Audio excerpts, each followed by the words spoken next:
Hi guys, मैं हूँ आपकी प्यारी राइटर और नाइटर दीक्षा पांडे। आप सभी का बहुत बहुत वेलकम है दीक्षा नोवेल स्टोरी पर। तो चलिए स्टार्ट करते हैं द डेविल्स सीक्रेट बाइट का नेक्स्ट एपिसोड।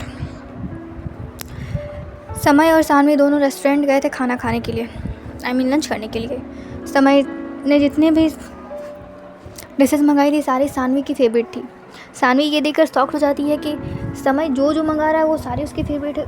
क्या समय को पता है उसकी फेवरेट डिश के बारे में? सारे पूछे ये सब आप किसके लिए मंगा रहे हैं? अपने ड्राइवर के लिए। क्या? पर वो तो हमारे साथ आए ही नहीं। पागल हो तुम? हम दोनों लंच के लिए आए हैं तो हम दोनों अपने लिए ही ना मंगा रहे होंगे, तुम्हारे लिए और मेरे लिए। मतलब मेरे लिए नहीं। अभी तो आपने कहा, तो मैंने कहा ना कि हमारे लिए। ओके, तो आपको कैसे पता मुझे ये सब पसंद है? ओह, ये सब तुम्हें पसंद है? हाँ, वो तो मैं ऐसे ही मंगा रहा था क्योंकि यही अवेलेबल है, इसीलिए। मुझे नहीं पता तुम्हें पसंद है या नहीं पसंद है। वो सानवी का चेहरा हल्का सा उतर जाता है ये सुनकर।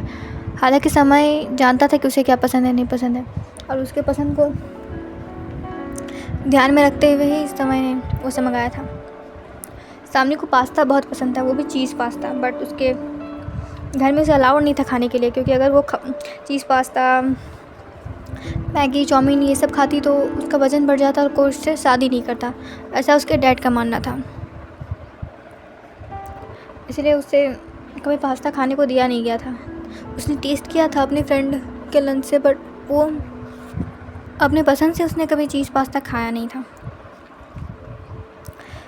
कुछ टाइम में लंच आ जाता है, वेटर लंच लेकर आता है, दोनों लंच करते हैं और समय बिल देकर खड़ा हो जाता है। सानवी भी खड़ी हो जाती है और समय के पीछे पीछे चलने लगती है। समय बोलता है बैठो, तो वो बैठ जाती है। उसके बाद कार निकल पड़ती है घर के लिए। समय सानवी को घर पे छोड़कर जाता है अपनी मीटिंग अटेंड करने के लिए, क्योंकि 1 घंटे की उसकी मीटिंग थी। वो सोच लिया था कि आज वो सानवी से माफ़ी मांगेगा और सारी जो गलत फहमियाँ हैं वो सारी दूर करेगा और अपना रिश्ता थोड़ा नॉर्मलाइज़ करेगा, ताकि सानवी उसके बारे में दिन भर ना सोचे, अपनी पढ़ाई और काम में फ़ोकस कर पाए, अपने करियर में फ़ोकस कर पाए, जिसकी वजह से वो सानवी से शादी किया था वो काम सानवी कर पाए। वो ऑफिस चला जाता है। लगभग 1 घंटे के बाद वो ऑफिस जाता है तो देखता है सानवी फाइल कंप्लीट कर रही है। कुछ बचा हुआ समय उसके पास जाता है, बोलता है क्या कर रही हो तुम? वो कुछ काम बचा हुआ था वो कर रही थी। वो कॉलेज गई थी ना, मैं तो आज तो ऑफिस नहीं गई, तो उसकी वजह से वो कुछ काम बचा हुआ था। ओह, ये सारा काम कंप्लीट हो जाए तो बाहर गार्डन में आना। जी, मैंने बोला कि ये सारा काम कंप्लीट हो जाए तो बाहर गार्डन में आना। ओके। समय बाहर चला जाता है। सानवी भी कुछ देर में अपना सारा काम कंप्लीट करके गार्डन में जाती है तो देखती है समय बेंच पर बैठा हुआ है। गार्डन बहुत ही ज़्यादा ब्यूटीफुल था। गार्डन में बहुत सारे फ्लावर्स लगे हुए थे और वहाँ पे एक छोटा सा पॉन्ड भी था जिसमें कि आर्टिफिशियल एक मूर्ति लगी हुई थी, जिससे कि वाटर झरने की तरह गिर रहा था और बहुत सारा फुहारा भी लगा हुआ था। बहुत ही प्यारा व्यू था वो।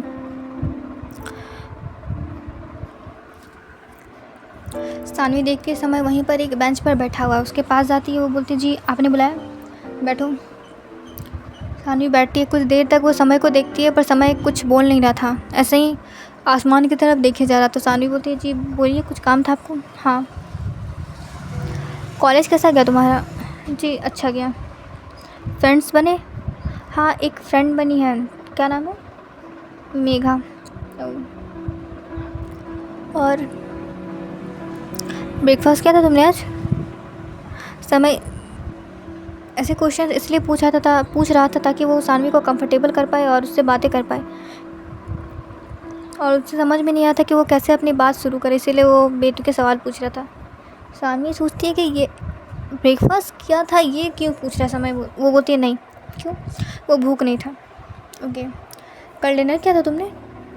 जी नहीं। क्यों? वो भूख नहीं था। ओके।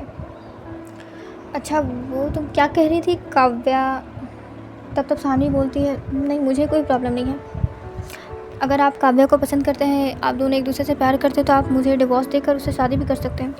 समय अचानक खड़ा हो जाता है और सानवी को भी ज़ोर से पकड़ लेता है और उसके बाल को पकड़ कर वो खींच देता है। बोलता है क्या कहा तुमने?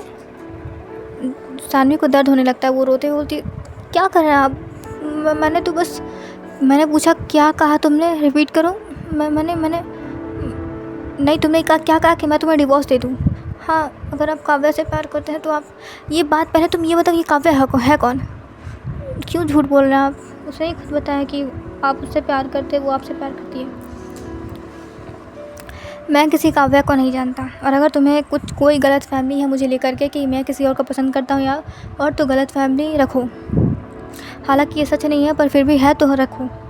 मुझे फ़र्क नहीं पड़ता तुम्हें क्या फ़र्क पड़ रहा है, किससे क्या हो रहा है नहीं पता, पर इतना अपने दिमाग में ये बात बैठा लो कि मैं तुम्हें डिवोर्स नहीं दूँगा। समझी? क्या कहा मैंने? क्या कहा मैंने? आपने कहा कि आप डिवोर्स नहीं दोगे मुझे। गुड। और अगली बार ये डिवोर्स वाला वर्ड तुम्हारे मुंह में आया तो आई स्वेयर जीभ काट दूंगा मैं तुम्हारी। और तुम जानती हो मैं ऐसा कर भी सकता हूँ कि मैं तो यहाँ तुमसे सॉरी बोलने के लिए आया था कि मैंने तुमसे कल कुछ ज़्यादा रिएक्ट कर दिया था या बदतमीज़ी कर दी थी इसकी वजह से, पर तुम लायक ही नहीं हो सॉरी बोलने के, माफ़ी मांगने के लायक ही नहीं हो तुम। रहो ऐसे ही, पूरा मूड ख़राब कर दिया। इतना कहकर समय अंदर की तरफ चला जाता है। सानवी वहीं बेंच पर बैठ के रोने लगती है। बहुत देर तक वो वहीं बैठे हुई थी। वो अपनी ज़िंदगी के बारे में सोच रही थी कि क्या हो रहा है उसकी ज़िंदगी के साथ। जब से उसकी शादी समय से हुई है तब से वो सिर्फ रोए ही जा रही है, पर इस रोने में भी एक अजीब तरीके का सुकून। उसे समय जब आसपास रहता है तो उसे एक अजीब टाइप की प्रोटेक्शन फील होती है। ऐसा लगता है उसे कि कोई है उसके साथ, अगर उसके साथ कुछ गलत होगा तो कोई उसे प्रोटेक्ट कर लेगा, कोई है जो उसके साथ खड़ा है, कोई है जो उसे बचाएगा हर चीज़ से। ऐसा उसे फील होता है समय के आसपास रहने से। रात के लगभग 9 बज जाते हैं, पर सानवी वहीं पर बैठी हुई थी। समय अपने रूम के बालकनी से सानवी को ही देखे जा रहा था। उसे फिर से पछतावा होता है कि वो सोचता है कि क्या मैंने सच में उसके साथ कुछ ज़्यादा ही रूड बिहेव कर दिया, पर करूँ क्या मैं? अब वो कह रही है डिवोर्स दे दूँ, तो कितनी मेहनत से मैंने उससे शादी की है, कितनी मेहनत से मैंने सबको भरोसा दिलाया कि मैं उससे नफ़रत करता हूँ, कितनी मेहनत से मैंने उसके डैड के सामने ये शर्त रखी है कि मैं उसे ख़रीद रहा हूँ, कितनी मेहनत से मैंने उसे पाया है, और वो कैसे कह सकती है मैं उसे डिवोर्स दे दूँ? वो जानती भी है मैं उससे कितना प्यार करता हूँ। अगर वो एक पल भी मेरी आंखों से दूर हो जाती है तो मेरी जान सूख जाती है, धड़कन रुकने लगती है। और जब मुझे पता चला कि उसके डैड उसे बेच रहे हैं, समर,